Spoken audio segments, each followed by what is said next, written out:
Hey gang, 4400 Magnolia, and I don't know if you noticed there's these little postings, this little white paper that's on the stop sign, and right over here are abatement notices. They're all around the neighborhood actually, for the plumber. I don't know if it was the videos or what, but after the city decided that they were going to abate. You'll see the notices right there. That's the notice. These notices have been up for a while, and it gives constructive legal notice to any homeless people that their stuff's going to be taken and put into storage. Well, the city has a storage facility. City also has referral network to help people with transitional housing. And if the individual refuses the housing, their stuff's going to be moved, and they're going to put it into a storage unit. You can't just keep, sleeping on the street. You can see another one right there. There's the notice at the stop sign. They have like a little perimeter. I don't know that much about the exact process legally, but I do know that, they're putting out the notices and putting out the signs and stuff. They're like papers with some legal information on them about, the abatement that's going to take place. So that'll be tomorrow morning at, I think, starting at 8 a.m. So over here we've got the Marshall's cart and a Lowe's cart. The Marshall's cart has no wheels. I know that because it's been sitting there for a long time. I actually think Brian Zach is the person who goes around and takes the wheels off the carts, because I saw him down here, Brian Christopher Zach. I saw him down here a little while ago. I would say a couple of, maybe 3-4 days ago, taking apart the shopping cart, and he had the cart sideways on the ground, and then he had scooters, and he was just disassembling things. You'll also see the trash that's underneath the bus bench.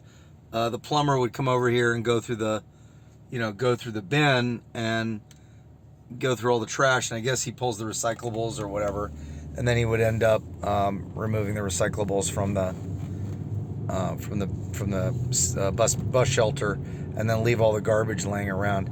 I don't see Kerry Dwayne Mitchell here. He was here, I believe, last week. I got a message from Soren, the gentleman that owns the shop, but Kerry Mitchell wasn't there this time around. Okay, here at Victory Boulevard in Magnolia, that's Jarl Lindfors.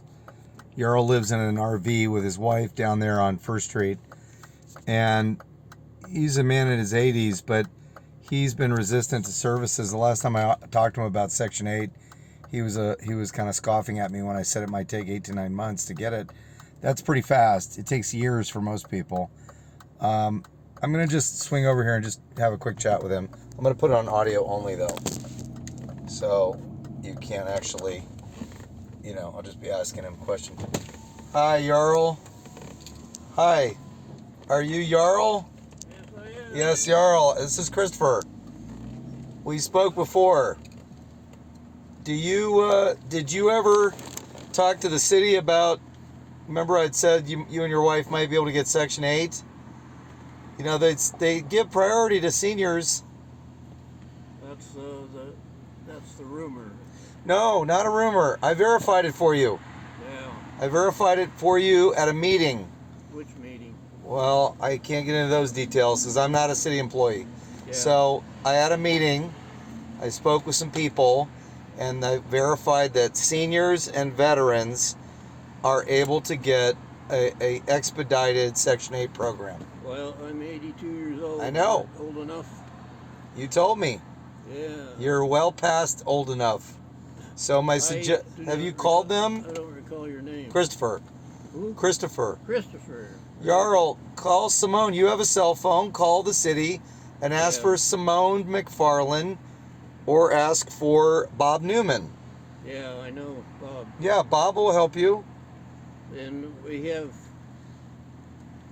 kind of sort of started Section 8 with a lady from Essentia, but well, I'm pretty sure she you can wants get a help. lot of paperwork that we don't have anymore.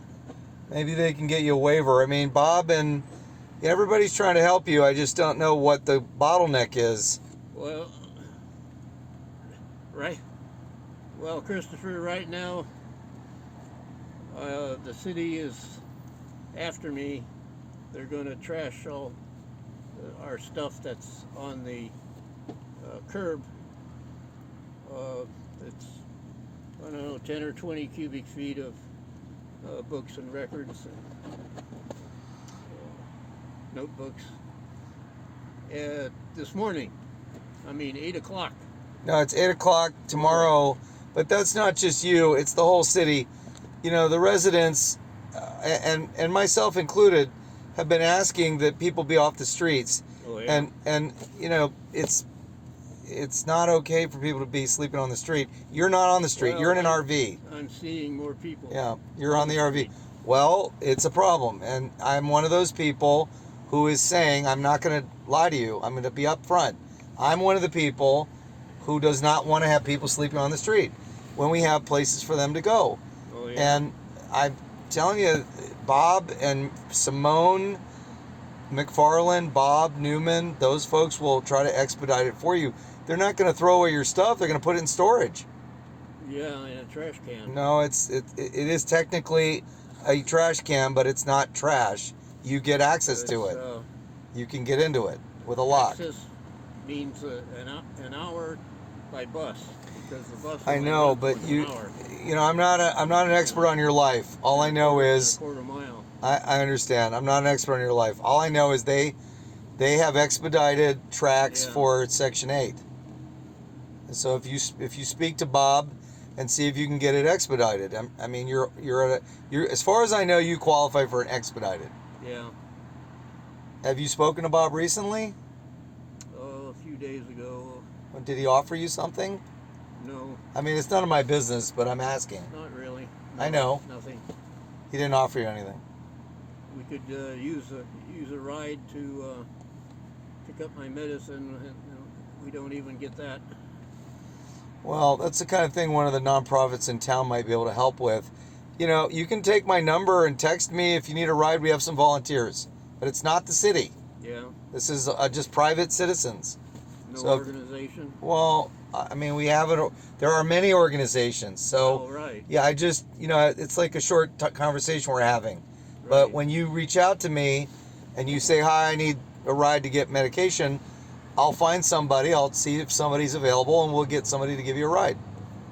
You know, and we'll find somebody. I mean, if you're having trouble getting transportation, do you have a pen? I don't have a business card. I'm not a business. I'm just a guy who lives here. Well, good for you. Yeah. Everybody's a guy. Well, you know what I mean. I'm a resident. So I'm gonna write my number down. I'll write here. I got it. Oops. All right.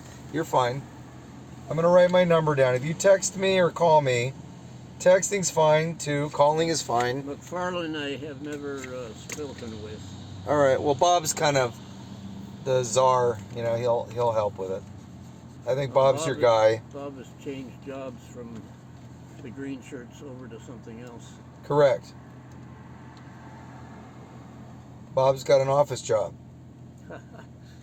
Right. Well, I mean, I don't. That's what he wants to do. Everyone's got their own mezuzah to bear, as my friend used to say. Well, our house car is having a big problem. We were able to start it and run it, but now it won't start and it won't run. So I understand. they're going to give us a 72-hour ticket tomorrow. Okay, well, I understand you got lots of problems. Maybe Bob will have some solutions. There's only so many things I can do for you, but one of them is we have volunteers to help with, people in the city of Burbank will, not through an organization, they're just nice people. We'll be happy to give you a ride. I see a few nice people. To go get your medication. We're parked 1 block north of where we usually park, and the cops say we had 4 complaints in the last week about the fact that there's a house car on their block. Well, you're not the only one who does it, and so you get kind of lumped in with everybody else. Everybody knows who you are. We are all well aware, Jarl, that you've been living here for a while. Oh, yeah. I get it, but we've got to come up with a plan. Whole year of peace and quiet. I understand, my friend. You're living in a city. You're in a city where, and I'm one of those people. I'm not going to lie to you. I'm a resident here too. I don't want people parking, camping, sleeping on streets. I don't. I'm being upfront with you. I didn't move to Burbank to see that, and I know it's not polite and people don't like it, but you know, a lot of folks come here. We pay a lot of money to live here, and we work 24/7. I work 100 hours a week at my job, and I go. That's terrible. Well, that's how I'm wired. Really terrible. That's how I'm wired. It's the way it's wired. Yeah. You know, it's a community. This McFarland I have not met or talked to. What's her first name? Simone. Could you kind of? Yeah, I can write that down. Simone. I know she and Bob Newman work together. Together or? Well, I think they work in the same department at the city. Yeah. You know. I don't want to tell you her job. I don't really know if she's the one. Yeah. You know, all I know is that Farland, I think I got it right, Farland. I don't know her whole job. I know she has a title that has to do with reaching out, outreach, something like that. But she rolls into the homeless thing and the, you know, unsheltered homeless, not sheltered homeless. I don't know. But yeah. Now, where were you parking your place? I thought it was on Front Street. No, it's always been on 5th. Got it. 1, 2, 3, 4, 5. Got it. And, I'm beginning. You know, I always used to work on all my cars in the past. Yes. This one is puzzling. If you know of a good mechanic that works on trucks. Well, you give me the list of things, and I'll see which ones we have help for. Yeah. I say we because, you know, friends of mine and I, we help people. The house car is on a P30 Chevy chassis. V8. Yeah. Is it V8? 454 V8. Yeah, it's a big motor. Right. Use gas. It's not a gas sipper. It's a gas guzzler. That's true. So, Jarl, I mean, you know, I'm not your enemy, but please know that guys like me, I'm one of the people. I spend an hour a day doing community watch. Oh, really? At about 5 to 6 days a week, and you know, I report all kinds of stuff. Yeah. You know, we're struggling here with a lot of drug crimes and illegal camping and fentanyl and meth and heroin and alcoholism, and you don't have those problems. But, you know, unfortunately, public parking and sleeping in public, even in a van, it's problematic because a lot of folks in the past have caught fire on their property. You know, we had a lady over here under the bridge, and her name was Patricia. She lit her van on fire. You know, it's a situation that makes people very uncomfortable. Me too. I get very uncomfortable with it. Well, you're probably going to be more uncomfortable in 3 more months after all the evictions go through. Well, I appreciate you saying that. I mean, at the end of the day, you're unique you have a very unique situation, but I have an attitude about it. Look, I work so hard to live the way I do. Oh, yeah. And my attitude is this. I used to be homeless myself. I was homeless in 1985. And when people say, you don't understand, I'm like, yes, I do. And you're in a unique situation. Your age, and you're not a drug addict. And, you know, there's a lot of stuff about you that's unique. So people like me, I want to help you more.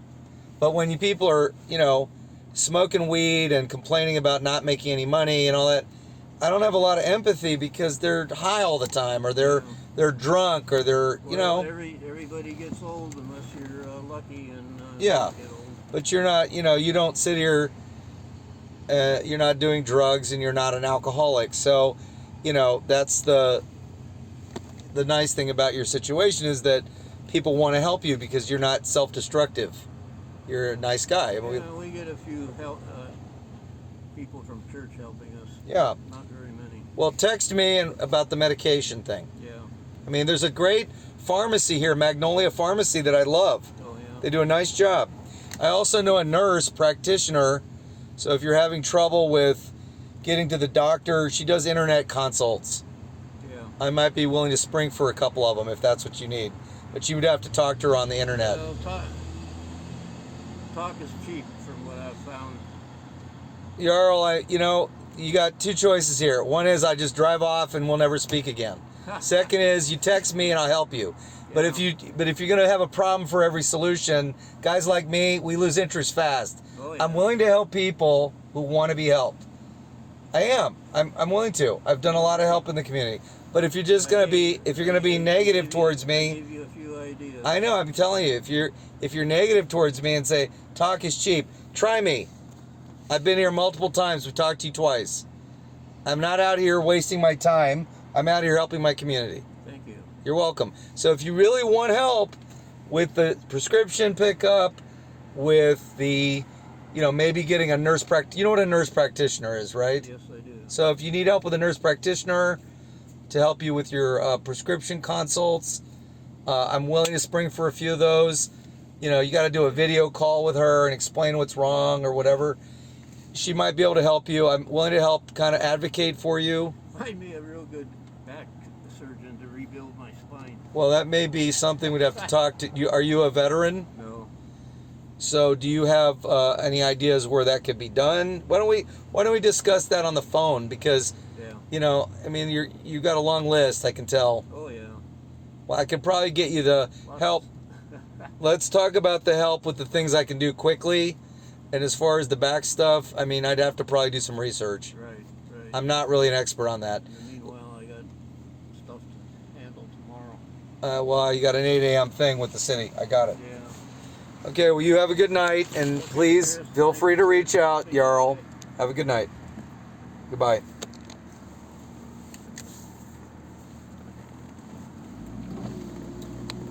So, gang, I sit here and it's like I've never had to work so hard to give help for free in my life. Jarl is very service resistant. I'm not even a city employee, and I'm sitting here trying to help Jarl, and he's like, talk is cheap. It's like, oh my goodness. I feel very empathetic towards the man because he's not a druggie. He's not a heroin addict. He's not a fentanyl addict. He's not drunk. He's not lighting fires and burning buildings down. The guy's he's 82 years old and he needs help. And I get it. He's a very unique situation because the majority of the homeless I run into, the majority, are people who have drug problems. He is not one of them. I'm not going to speak for his entire history, but I'm saying, Jarl is a man who does not come off as being high, drunk, any of that stuff. He's just a nice guy that, he's stubborn. We could have probably, all the times people have tried to help him, we could have probably got him a Section 8 apartment by now, but he's service resistant. He has it in his mind. He wants to stay in his van or his RV and just live life that way on free as a bird. And that works fine if you're in good health and your van is good, running, operating properly or whatever. But the minute things go wrong, life falls apart, Anyway, we'll follow up with Jarl Lindfors here soon. Hopefully he'll reach out to me. All right, folks, I'm here by BWP and just rolling on down.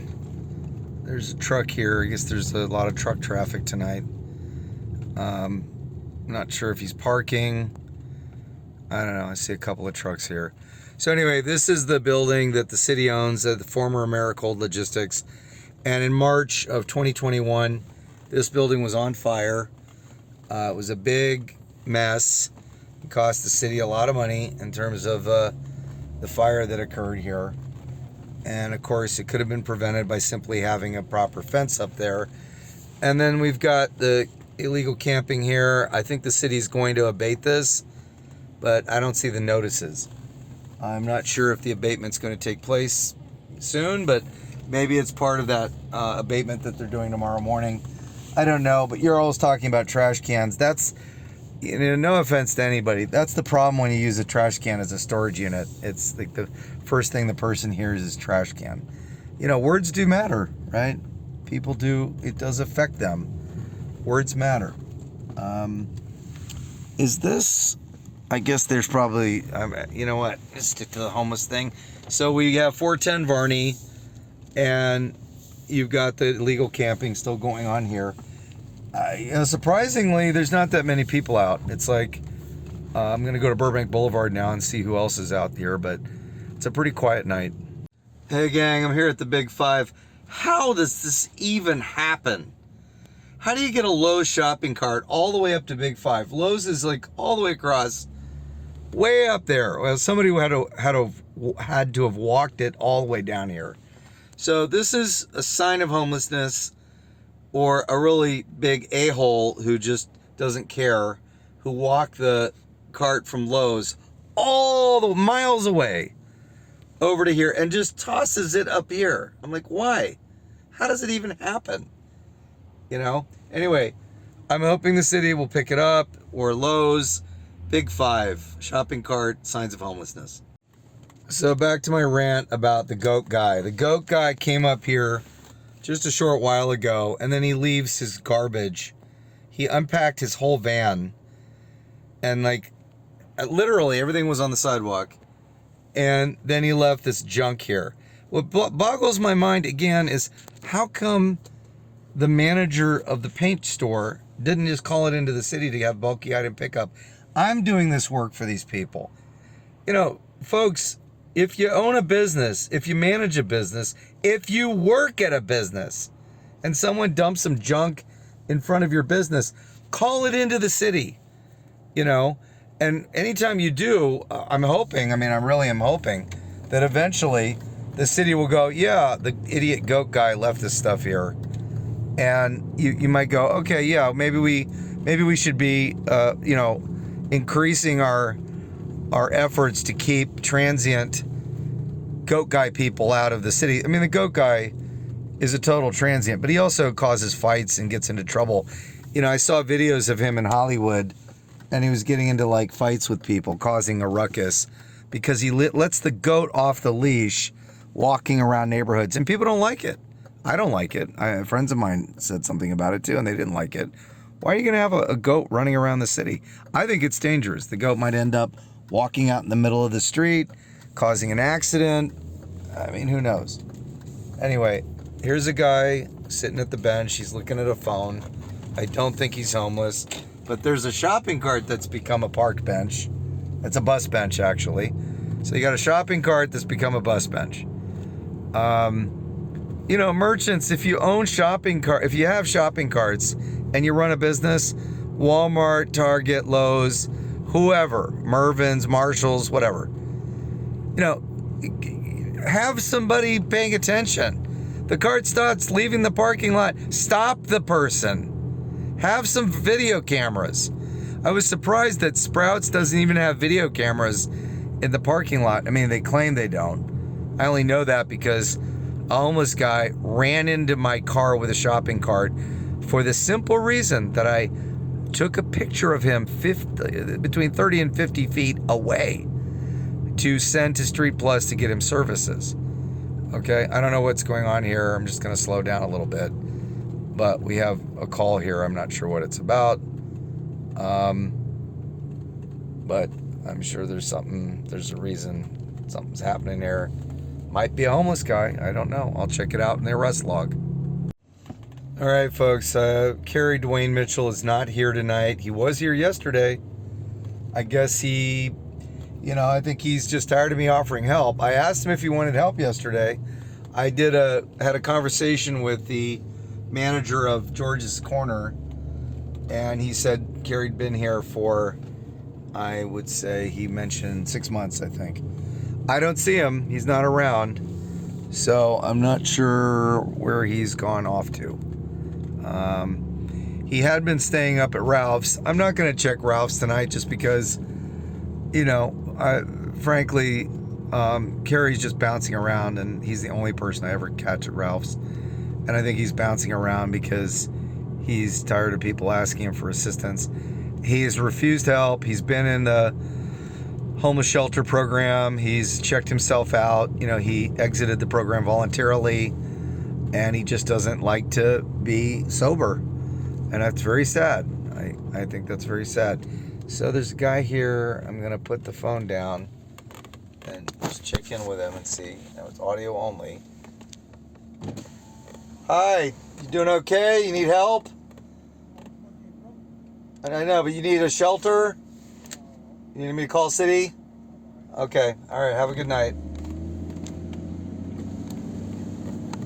Alright, so, that guy there I've never seen before. He's a new face. He looks kind of hard.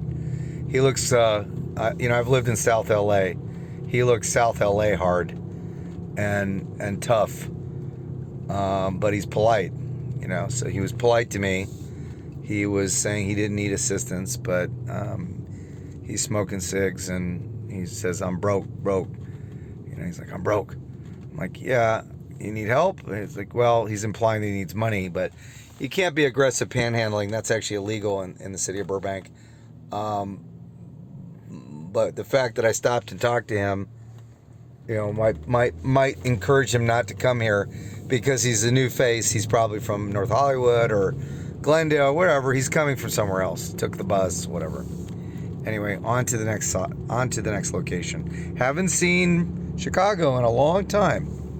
All right, folks, this is the last stop of the night. I mean, really, not a lot of folks in the city tonight. I keep saying we have a transient homeless population because they come from all over, bus in, walk in, scooter in. This is Crabby Auntie. Really hard to see her because it's so dark, but it's Crabby Auntie because she has the lemon lime soda bottles, the big lemon lime soda bottles. I always assume she mixes cocktails in them. Why? Because she's always by the liquor store. She's by a source of alcohol. She is next to Smart and Final, which has alcohol. She's near Liquor Palace, or she hangs out at 7-Eleven. All three places sell alcohol. And, I would imagine that they don't card somebody who looks old. I have not been carded at every place I go to. Target's good about carding me. But going in a liquor store, I haven't been carded in a liquor store in 3 decades. Maybe 2-3 decades. So I doubt she gets carded either. 7-Eleven didn't card me the last time.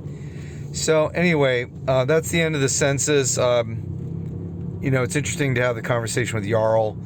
I kind of gave him the ultimatum because I'm not joking. If you keep coming up with negative things to say and you don't want any help, fine. I'm okay with that. But don't have a problem for every solution. You don't want to have anything nice to say. I'm just going to leave. I'm not going to help you.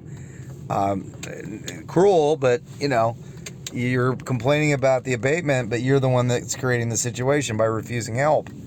Nobody wants folks parking RVs for long periods of time in their neighborhood. Sorry, just doesn't work like that. It's not an RV parking. We're not a camping city. It's not the way it works. Okay, this is the guy I talked to who said he didn't need any help. And he's kind of moseying on down the road. I'm just curious. I always want to be a fly on the wall and see how far the individuals go. And, kind of check them out. I think he went to 7-Eleven. We'll see. Sorry about all the camera. I hope you're not getting seasick by the camera. But anyway, I have a feeling he dipped into 7-Eleven. We'll see what he's doing. Yeah, he's got his little program going on in the back at 7-Eleven. So he's now just kind of loitering at 7-Eleven. Okay, now I get it. He's at 7-Eleven picking up cigarette butts to smoke them. Got it. Okay.